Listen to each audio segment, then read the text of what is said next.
이제 분양권으로 이제 투자로 이제 수익을 보셨는데, 네. 자, 그럼 여기 계신 분들이 그럼 분양권 투자로 부동산 투자 수익률을 극대화할 수 있는 방법이 무엇이냐? 이제 그걸 좀 알려달라. 이렇게 부동산 또 투자에서 하시잖아요. 예. 가장 투자를 잘했다라고 하는 건요. 예. 싸게 사서 싸게 사서 비싸게 팔면 되는 거죠. 비싸게 팔면 된다. 근데 사실 갭 투자가 이따가 갭 투자하는 방법에 대해서는 나름의 조금 설명을 드릴 거긴 하지만 결코 쉬운 건 아니에요. 쉬운 건 정말 아니에요. 네. 사실 투기꾼들 네. 쟤네들 쉽게 돈 번다라고 생각하시잖아요. 네. 아니에요. 정말 피 땀 흘려 벌다고 생각을 하거든요. 그렇죠. 자, 우리도 리스크를 지고 하는 거예요. 네네. 아파트가 하락할 수도 있고 대내외적인 여러 변수들이 있는데 우리는 그걸 각오하고 투자하는 거잖아요. 네네. 그래서 엄청난 노력을 필요로 하죠. 네. 근데 분양권 투자는요 네. 쉬워요. 왜냐면 쉽다. 왜냐면요 분양 그러니까 제가 저번에도 이제 네. 대표님께 설명을 드렸겠지만은 네. 조금 간략하게 다시 한번 설명을 드릴게요. 네네. 분양권은 이제 우리가 이제 가점제하고 추첨제가 있어요. 네네. 가점제는 이제 지역별로다가 이제 좀 다르긴 한데 투기 과열지구 같은 경우에는 네네. 85m 제곱 네. 이상일 경우에는 네네. 이제 50% 추첨 50% 가점 50% 이런 식으로 네네. 나누고 네네. 조정 지역은 또 비율이 좀 다 지역별로 좀 달라요. 네네. 그럼 우리는 추첨제를 노리는 거예요. 음. 그 중에서는 오피스텔 같은 경우는 100% 추첨제니까 네. 입지가 좋은 곳들의 오피스텔을 노릴 수도 있고요. 네. 근데 보통 누구나 청약이 가능한 거예요. 네. 뭐 민간임대 아파트라든지 네. 뭐 여러 가지로 누구나 그러니까 누구나 그러니까 그 청약이 가능한 케이스가 있어요. 그렇죠. 저게 당첨만 되면 대박인데 그렇죠. 막 피가 막 몇 억은 버는데 그렇죠. 근데 그런데 이제 청약을 해요. 네. 많은 사람들이 대한민국 사람들이 다 해요. 네네. 조금 네. 과점 같은 경우에도 네네. 그랬고 당첨이 됐어요. 당첨. 분양가가 네네. 8억인데 네. 8천만 원은 네. 오피스텔 같은 경우는요. 심지어는요. 예. 내일 당장 예. 넣어야 되는 케이스가 있어요. 아. 청라 같은 경우에. 청라 같은 경우 청라 당첨되면 당첨됐는데 프루지오 트레시에를 네. 당장 내일 내일 당장 10% 입금 안 하면은 날라가니까. 예. 근데 야. 대학생들이라든지 아니면 거기가 그렇게 특히 원주민들이 네. 자기 지역을 별로 사랑하지 않아요. 그러니까 원주민들. 네, 원주민들 특히나 뭐 수원 내교라든지 뭐 거의 원주민들은 원주민분들이 자기 지역에 새 아파트가 들어선다고 해도 네. 여기가 그렇게 오르겠어라고 많이 네. 생각을 해서 그래서 당첨이 된다고 하더라도 네. 던지는 경우가 많아요. 네. 특히 네. 화성 봉담 같은 경우도 그랬어요. 아, 그래요? 다 던졌어요. 다 던졌어요? 네, 근데 그걸 주우신 거예요? 그렇죠. 네, 주웠죠. 그때가 제일 싼 거예요. 아, 그래요? 똥값에 죽는 거죠. 똥값을 죽는다. 심지어 네. 신광교 제일풍경채라고 있었어요. 네. 그거 첫날 피가 2천밖에 안 했어요. 그래요? 지금 피 얼마 전에 4억이에요. 와. 1년밖에 안 돼요. 아. 그러니까 그거 네. 피를 주고 산 사람이 승자인 거죠. 그렇죠. 네, 물론 이제 떨어졌었어요.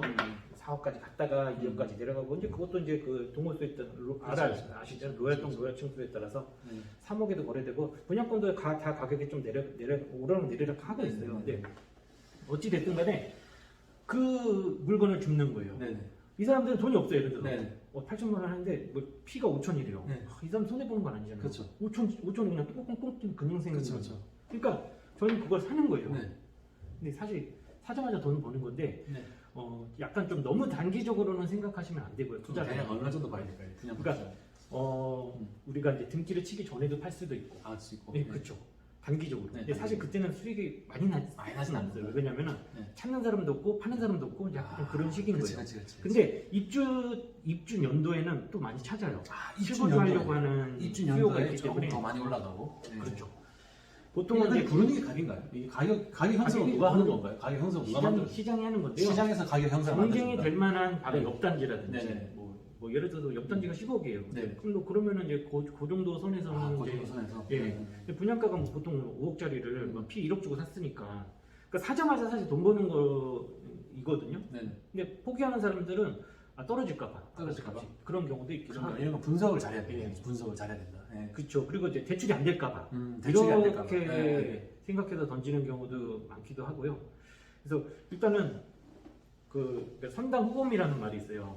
당첨되고 나서 고민하자. 그렇죠. 그럼 피가 네. 5천이나 준다고 하는데 그냥 팔지. 네. 작은 돈은 아니잖아요. 그래서 제일 싸게 살 수 있는 시기가 네. 분양 당첨되자마자 던지는 물론 그때가 제일 싸요. 물론 그 후로도 떨어질 수도 있어요. 그래요? 떨어지기도 해요. 네. 예, 지금 같은 경우는 이제 대출 규제 때문에 네네. 아직 이제 풀어질 거라고 그 얘기도 이제 나중에 네. 지금 이제 수요 억제가 돼버린 상태잖아요. 네네. 사실. 그래서 거래량도 지금 이제 엄청 천천 이하로 내려가고 아, 엄청 저조하잖아요. 네네. 예, 하지만 저는 풀릴 거라고 보고 있고 네.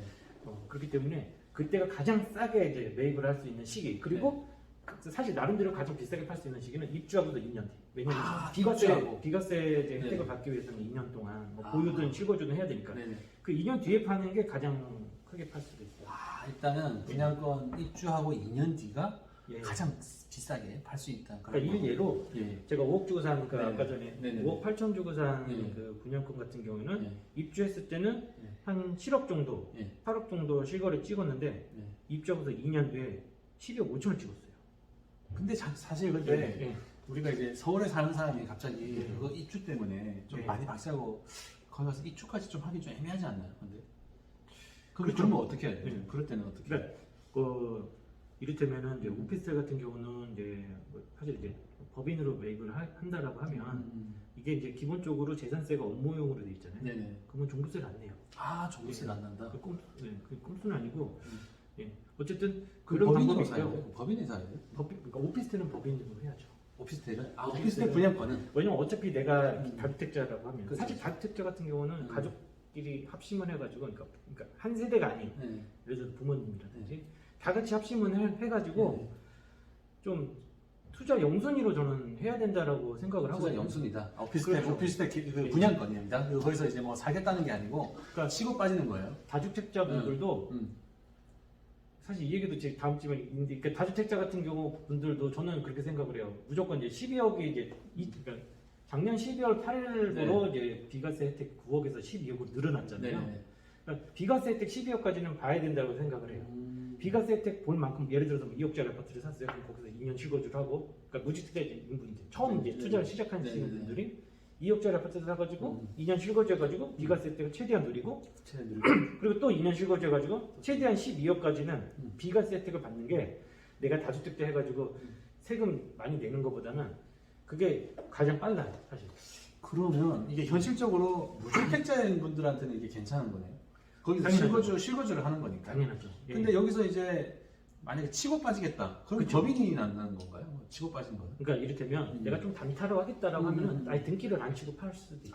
등기 안 치고. 그렇죠. 그러니까 여러분들이 약간 등기까지 좀 부담스러우신 분들은 한 2년 입주 전에 치고 빠지는 걸로. 이제 한 준공 2년 준공 전에 예. 준공 전에 파는 거죠. 그러면. 동천 같은 경우 제가 매입한 거는 네. 피 1억 주고 샀는데 네. 지금 피가 3억인데 지금 팔 수도 있어요. 팔 수 있어요. 예, 예.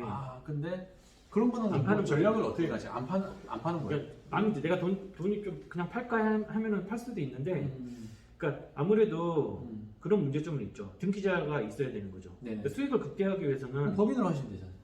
근데 이게 어쨌든 법인으로 했을 경우에도 기본 세율은 내야 되니까. 양도세 기본 세율. 취득세랑 취득세는 뭐 당연히 내야 되는 거고 양도세 기본세 만약에 이제 양도 차익이 발생했으면 그렇죠. 양도 차익에 대해서는 네네. 기본세율이 또 사실 우리가 5억만 넘어가도 네. 45% 이상 되니까. 이제 법인도 많지 네, 않네요. 네, 네. 양도세가. 근데 사실 세금에 네. 대한 꼼수도 사실 많기는 하거든요. 네. 그런 부분은 방송에서 다 얘기하기 좀 네. 그러니까 네. 이 절세에 대한 부분은 네. 우리가 만나서 얘기해 드릴게요. 왜냐하면 이거를 또 방송에 다 얘기하면 우리 또 있지 않습니까? 방송 보고 다 꼬투리 잡아가지고 그것도 막 어떻게 하는 게 어쨌든 있기 제가 때문에 사실 이런 이거 예. 오피스텔에 대해서 네. 업무용으로다가 재산세를 내고 있으면 네네. 이게 전입신고 해가지고 세입자가 네. 산다고 해더라도 네네. 절대 종부세 내지 않아요. 정수 내지 않는다. 이거 모르시는 분들이 많아요. 아하. 예. 그러니까 오피스텔을 전문적으로 네. 법인으로 투자하시는 분들도 많거든요. 네네네. 근데 오피스텔은 절대 못 바꿔요. 대법원에서 네. 얘는 주택이 아니다라고 이미 대법원에서 판결을 줬어요. 사실 그렇죠. 저도 소송비 내가지고 네네. 취득세 깎아달라고 네. 취득세 중간 나오기 전에 네. 오피스텔도 아파트처럼 취득세 깎아달라 3%로 근데 아니라는 거예요. 그렇죠, 그렇죠. 예, 그러니까 오피스텔은 사실 건드릴 수가 없어요. 오피스텔 건들 수가 네. 없죠. 주택이 아니기 때문에. 예, 그래서 네네. 오피스텔 같은 경우는 편견을 가지고 계신 분도 계시겠지만 오피스텔 또 반드시 오르는 것들은 그러니까 아파트예요. 그렇죠. 방 3개, 화장실 2개짜리여야만 하는 거예요. 방 3개 화장실 2개. 예, 아파트 25평짜리가 귀한 곳. 네. 대체할 수 있는 곳. 아파텔로 가야 돼. 아파텔. 네, 여러분. 네. 네, 방 3개, 화장실 2개 쪽으로만 해야지 이게 좀 가능한 그렇죠. 분양권이 좀 먹힌다. 네. 그렇죠, 그렇죠. 네. 그래서 이제 분양가격이 싸야죠. 분양가격이 또 싸야 되고. 뭐 예를 들어서 네. 똑같은 동탄인데 얘는 분양 9억, 얘는 9억인다라고 그렇죠, 그렇죠. 하면 9억짜리 솔직히 하려다가 그렇죠. 저 하려고 엄청 기다렸거든요. 네네. 분양가 딱 오픈한 순간 아, 엄청 욕했죠. 아, 저는 그러니까 욕했어요. 분양가도 잘 보셔야 되고. 그렇죠. 가격을 네. 판별할 네. 줄 알아야죠. 네네네네. 어려운 일은 아니에요. 그렇기 때문에 여러분들 예. 분양권도 투자할 때도 굉장히 분석적으로 잘 하시면 네. 이렇게 또 우리 브라우닝처럼 돈을 버실 수 있다. 이렇게 보면 되고요. 네.